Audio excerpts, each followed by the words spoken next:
Imagine walking into a room full of people who spend their whole lives chasing applause, admiration, love, validation, hands stretched outward, begging the world to notice them. Everyone wants them, the shiny faces, the loud voices, the ones who sparkle just enough to distract from the emptiness underneath. But then there's you, quiet, overlooked, unpolished. A face the crowd doesn't bother to turn toward until suddenly they do. And when they finally do, it hits them like a slap in the dark that you were never trying to be wanted in the first place.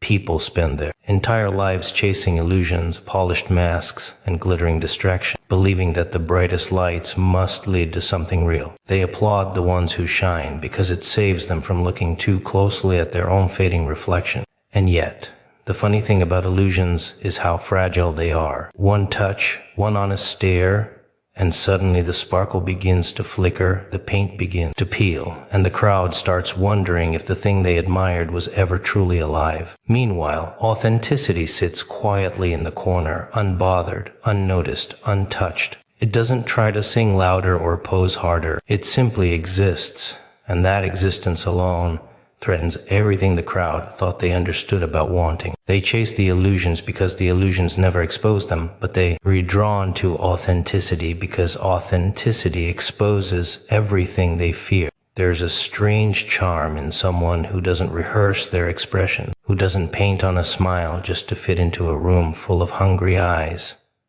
The crowd isn't used to people like that. They're used to performers, those who twist themselves into pleasing shapes, those who juggle identities like flaming torches, terrified of dropping one and burning the whole act down. But someone real, someone raw, someone who doesn't care if the crowd applauds or walks away, becomes a magnet without trying. There's no show, no mask, no glitter, just truth. And truth, as uncomfortable as it is, pulls people in with a force they can't explain. Authenticity whispers while illusions scream, and somehow the whisper is louder, sharper, more unforgettable. You see, illusions are easy. They give people permission to look without truly seeing. They offer beauty without depth, smiles without sincerity, attention without connection. It's safe to want an illusion because it can never hurt you. It can't disappoint you, betray you, challenge you. But authenticity, that's dangerous. It holds up a mirror. It sees through the polite lies. It doesn't play along when the world pretends everything is fine. And people, whether they admit it or not, crave that danger. They crave something real enough to cut through the noise in their heads, something that doesn't shrink or bend just because someone else feels uncomfortable, something that refuses to become smaller when you're authentic. You don't run after the crowd. You don't ask for applause. You don't need to be chosen, and that alone unsettles people. They're used to being wanted, begged for, chased. They think desire should always announce itself loudly, should always bow, should always compete. But authenticity doesn't compete. It simply stands there steady and unapologetic. And the more it doesn't chase, the more the crowd feels a strange pull toward it, a curiosity, a confusion, a fascination. They wonder how someone can exist without needing their approval, and that question alone keeps them watching. Authenticity has edges, cracks, shadows, imperfections that make it human, unpredictable, alive. Illusions are too smooth, too polished, too safe. People say they want perfection, but perfection bores them. It doesn't challenge them. It doesn't provoke them. It doesn't make their hearts race or their minds spiral. What they truly want is the unpredictable spark of something genuine, something that refuses to be controlled or polished or softened, something that makes them feel something more than comfort. And even if they don't understand why, they move closer, drawn like moths to a flame. They can't explain. The crowd will pretend they prefer the shining illusion. They'll clap for them, chase them, decorate them with admiration. But when the spotlight dims and the noise fades, they look for the one quiet, honest presence that never danced for attention. They search for the one who didn't try to impress them, the one who stayed real, no matter how many illusions tried to overshadow it. Because in a world full of manufactured faces and practiced emotion, the rarest thing is someone who refuses to pretend, and with even trying, without even lifting a finger. Authenticity becomes the thing they want most, the thing they whisper about, the thing they watch from the corner of their eyes, hoping it doesn't disappear before they understand why they were drawn to it in the first place. People walk around with this desperate little itch under their skin, this constant need to be seen, praised, adored. They'll twist themselves into shapes that don't even resemble who they are, just to hear a tiny clap from someone who barely remembers their name. They'll laugh at jokes they don't find funny, pretend to be confident when they're shaken inside, wear masks that get heavier every day, because validation feels like oxygen to them.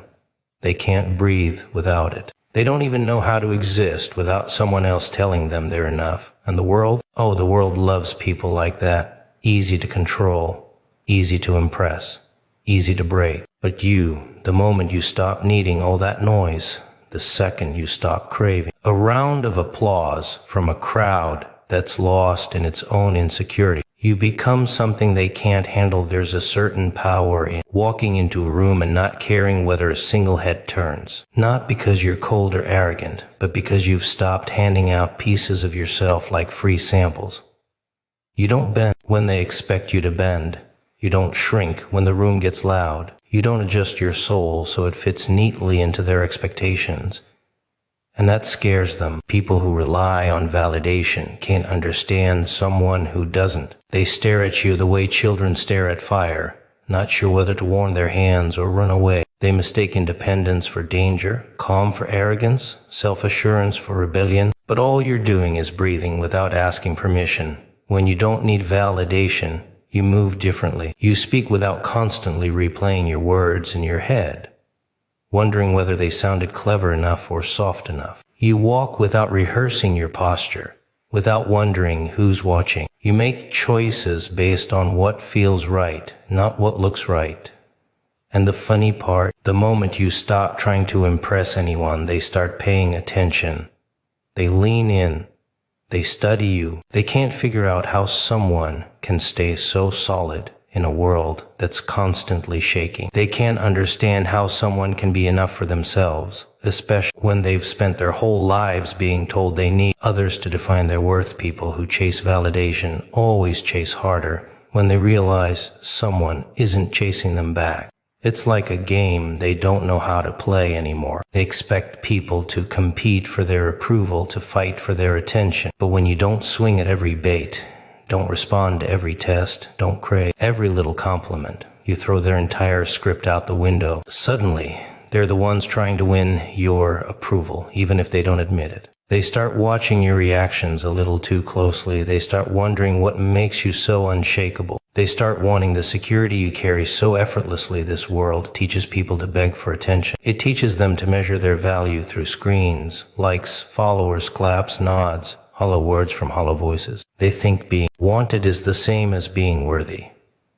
They confuse noise for meaning. But the truth is, the ones who don't beg for attention become the most interesting people in any room, not because they're trying to be mysterious, but because they refuse to be moved by the shallow currency of public approval. They don't need the world to clap before they believe in their own steps. They don't need someone else's spotlight when they've already found their own. Flame people addicted to validation melt the moment they stop receiving it.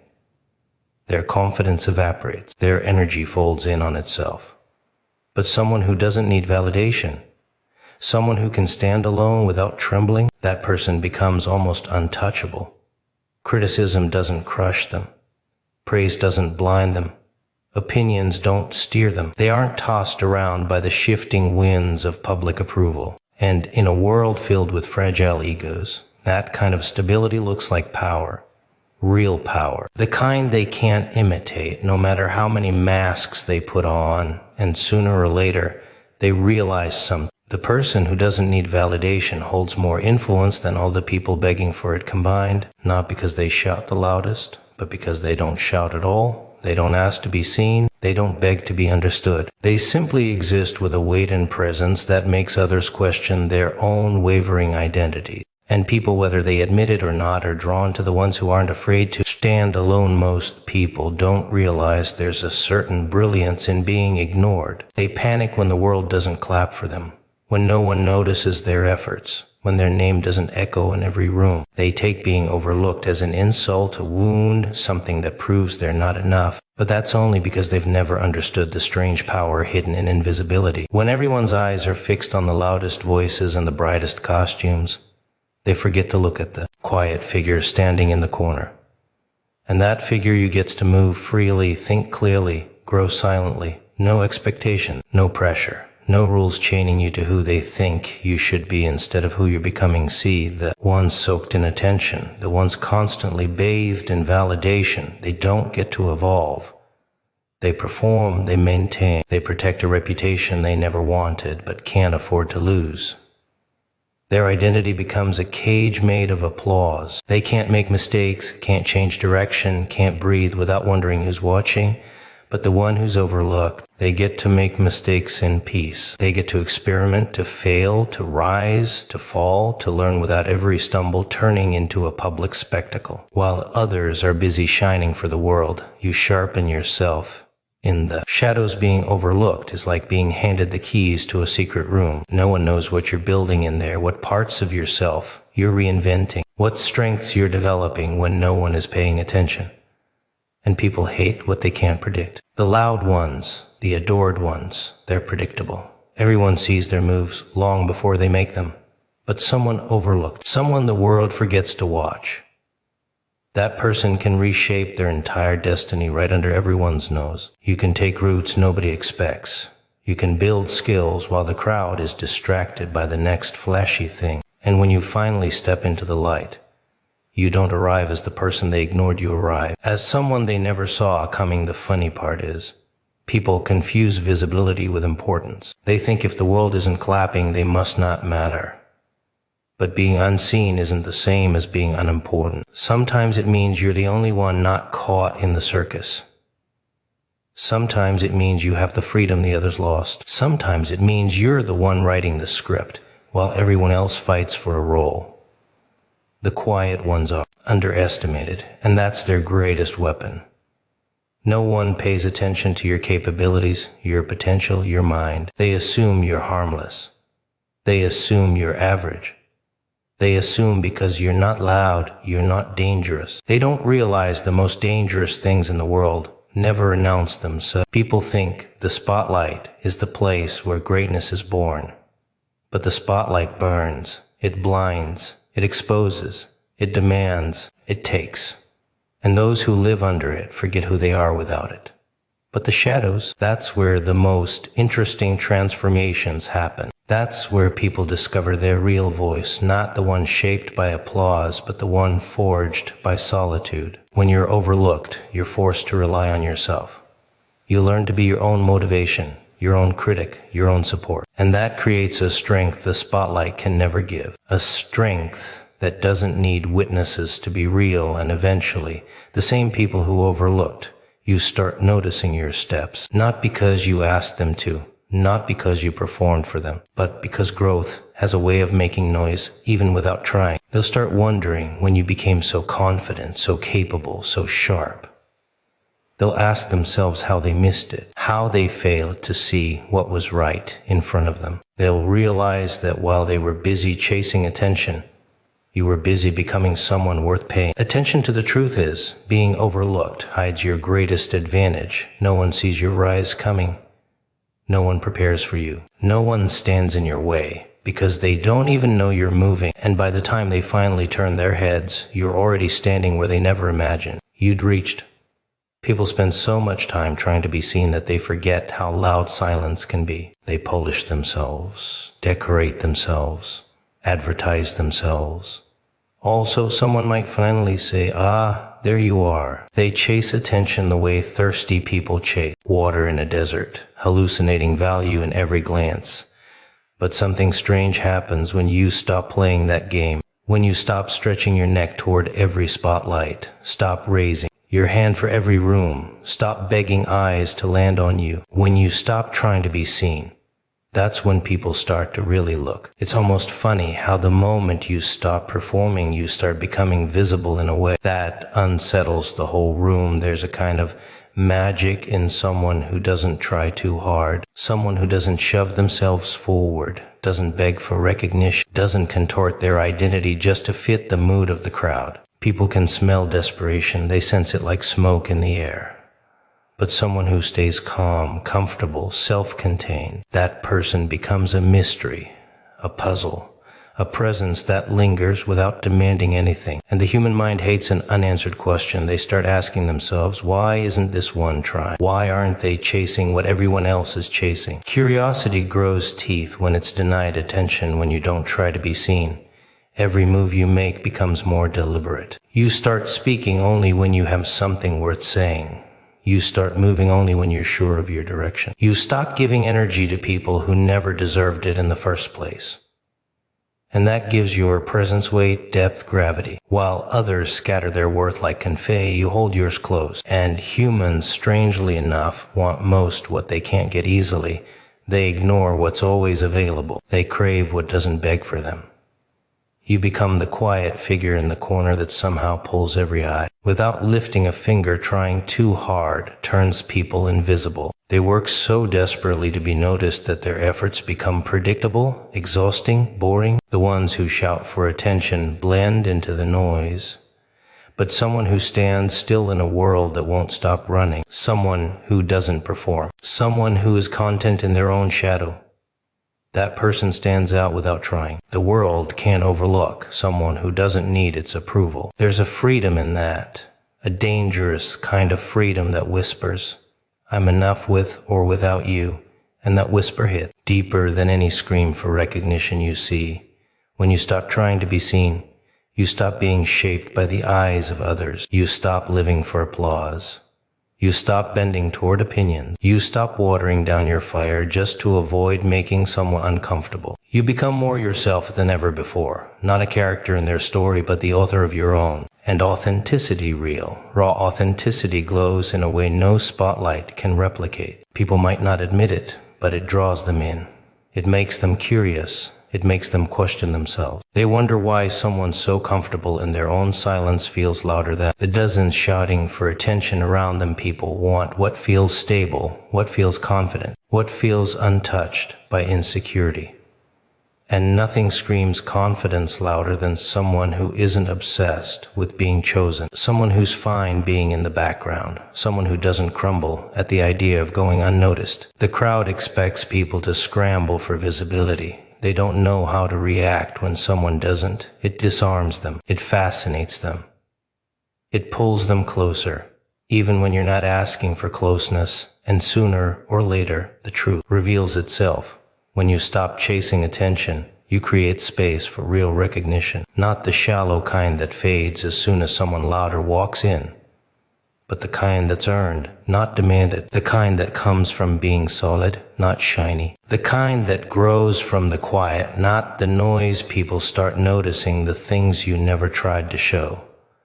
The way you think, the way you move, the weight of your silence, the steadiness in your eyes. They realize you weren't hiding, you were simply not performing. And in a world addicted to performance, the one person who refuses to play becomes unforgettable. You wander into a room where half the crowd is screaming for attention, draped in bright colors and louder voices. The kind that demands to be seen, demands applause, demands validation like junkies chasing a first high. But you don't even glance at the stage lights. You're not broadcasting. You hold no banner. You're not performing. You're just breathing, standing still, watching. And there's something uncanny about that kind of silence. It doesn't shout, but it hums, quietly, steadily, a frequency that draws the ears of those who are tired of the noise. Confidence without attention doesn't beg for eyes. It steals glances. Those chasing forced charisma dress themselves in masks crafted from expectation. Smiles painted on with too bright lipstick, laughter measured by crowd reaction. Movement choreographed to earn approval. Their energy vibrates with desperation and longing. It's visible in the tremor when they laugh too loud, or the way they angle their shoulder just right for the light to catch the sparkle in their eyes. They're a performance, a well-practiced trick. The problem is tricks don't last. the paint cracks, the laughter falters, and once the audience blinks, once their attention shifts, the illusion crumbles. Then you're left exposed, same person under the same mask, but with nothing left to hold the mask in place. Meanwhile, confidence that doesn't shout, real confidence, becomes magnetic. It doesn't rely on applause, because it's already applauding itself internally. It doesn't feed on attention, because it's fed by self-belief. It doesn't need validation, because it carries its own gravity. And when you walk into a room carrying gravity instead of glitter, people feel it. They don't understand it, they can't name it, but they sense it in the way you don't flinch. When the lights flicker, when the noise rises, when the pressure mounts, they notice that you don't shift, you don't bend, you don't sell yourself. Instead, everything else in the room bends toward you, because silence is unfamiliar, rare, and rarity tastes like power. When you're not begging to be wanted, when you're not leaning forward with expectation, when you're not pushing your value on others, that's when your value becomes earned. Not given, rented, or borrowed from outside, but owned. You value yourself first. You set your own price. Others only pay for what's real, not what's packaged. They approach you not because you glare, not because you promise them light, but because you carry darkness they're afraid of, and light they don't expect. You don't need to scream to be heard. Your calm becomes their noise. Your stillness becomes their movement. In that quiet confidence lies chaos for the people chasing validation. They panic when you don't respond to their bait. They tighten their smiles, raise their voices, try to fill the empty space you leave for them to notice you. But you never dance. You keep walking, unmoved. And that wounds them more than silence ever could, because it reminds them nothing you offer requires a contract. Nothing you give demands a debt. And that freedom, that unchained truth, scares them. It unravels their carefully sewn masks. People mistake charisma for charm, for power. They see the loud ones, the flashy ones, the ones who demand attention, and they believe those are the winners. But power built on noise is fragile. It squawks, it wavers, it breaks when the song stops. Confidence without attention builds on something darker, something enduring. You shape it in solitude, you sharpen it in shadows, you temper it when nobody's watching. It becomes less about impressing others and more about honoring yourself. It doesn't depend on applause because it knows itself already. And the moment you stop reaching out with empty hands, the moment you stop offering parts of yourself like currency, the moment you hold yourself close instead of pushing yourself forward, that's when you start collecting real respect instead of fake smiles, real connection instead of hollow glances, real presence instead of borrowed attention, because people don't really want noise anymore. They're tired of the show. They want the thread that runs beneath the chaos. They want someone unshakable, someone unyielding, someone whose value doesn't flicker depending on who's watching. That kind of confidence, silent, steady, unconcerned. It doesn't announce itself. It simply exists, and existence under that kind of weight becomes louder than any scream. In the crowd, people think life is supposed to follow a script.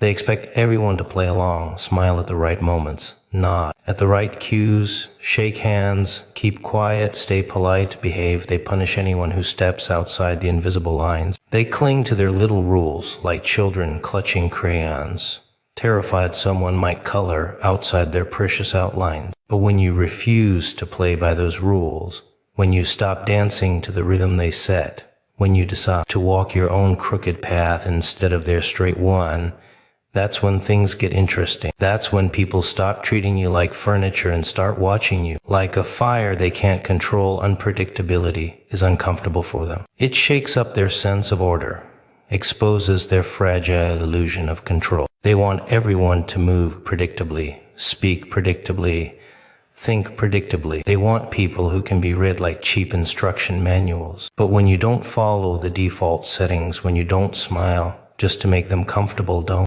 agree just to keep the peace, don't shrink just to fit in, you become something they can't categorize, something that doesn't fit neatly in their heads. And people fear what they can't categorize. They fear it, but they're drawn to it to see. A predictable person is easy to ignore. You always know what they'll say, what they'll do, how they'll react. They're simple. A walking pattern. A machine pretending to be human, but someone unpredictable. Someone who doesn't bend to the pressure of the room. That person becomes magnetic. You never know what they'll say next, where they'll go next. How deeply they see the things others overlook. They're not bending toward the crowd, they're bending the crowd toward them. And people can't help but stare at the person who breaks the rhythm just by breathing differently. When you refuse to play by their rules, your presence becomes a disruption. Not loud, not violent, just undeniably different. You challenge the script without even speaking.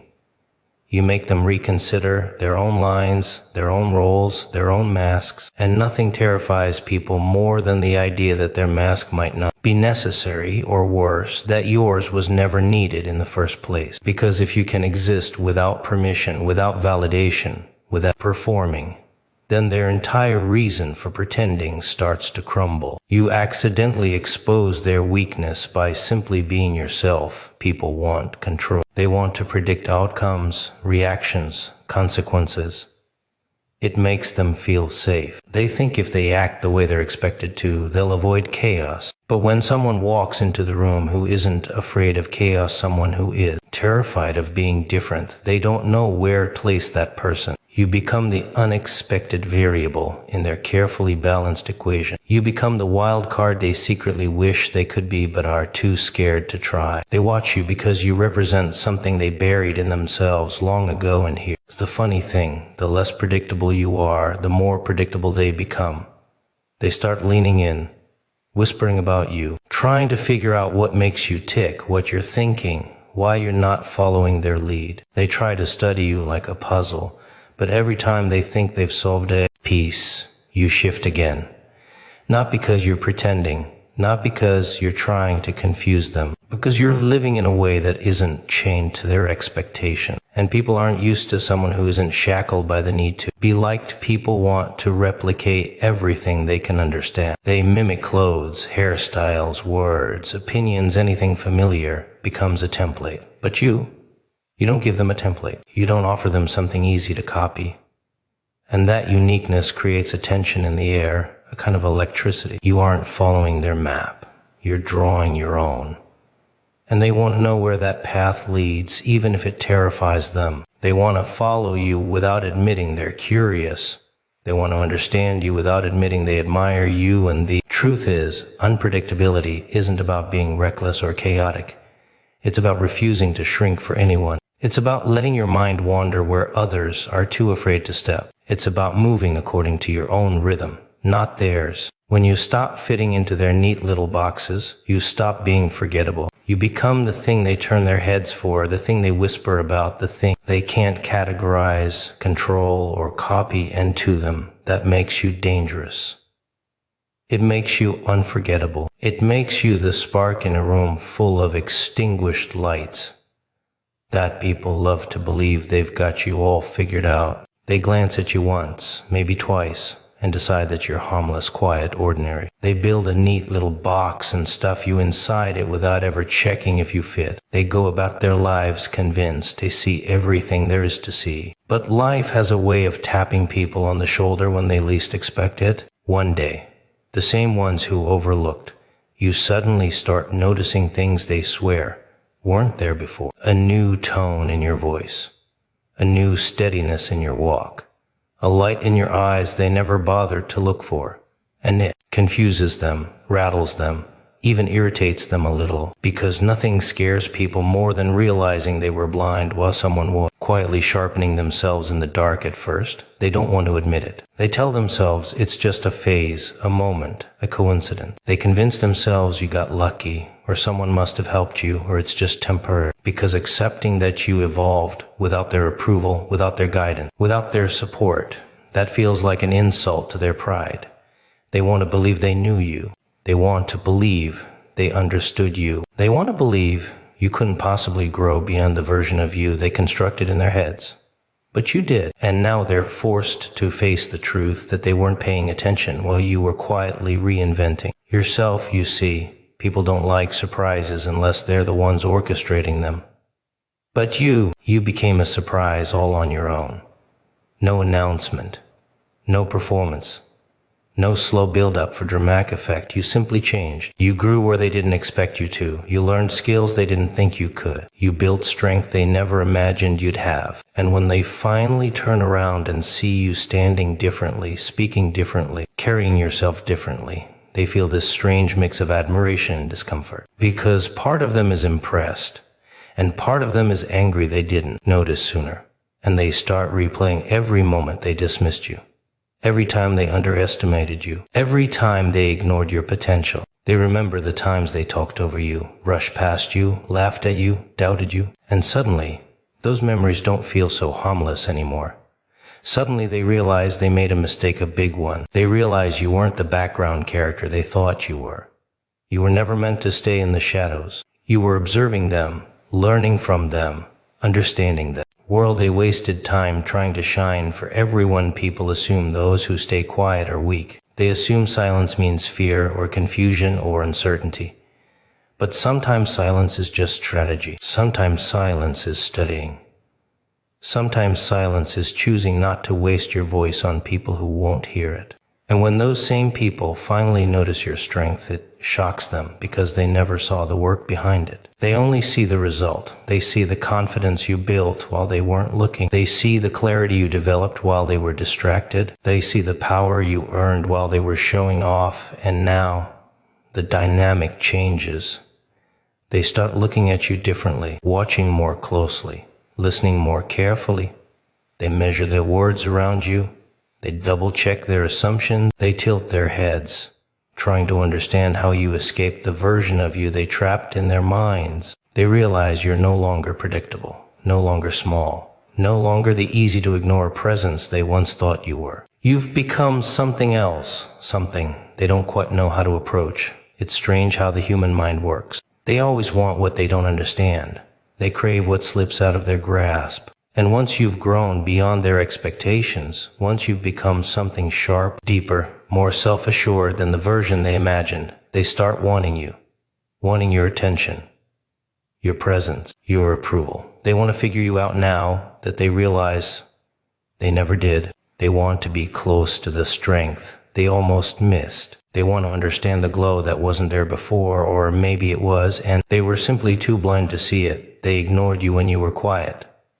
They dismissed you when you were still. But now that you move with your own gravity, now that you walk without seeking their eyes, now that you stand with a spine they didn't know you had, they can't help but turn their heads. They can't help but wonder how they missed you. They can't help but realize they were too busy chasing noise to notice the one person who was destined to echo louder than all of them without even raising their voice.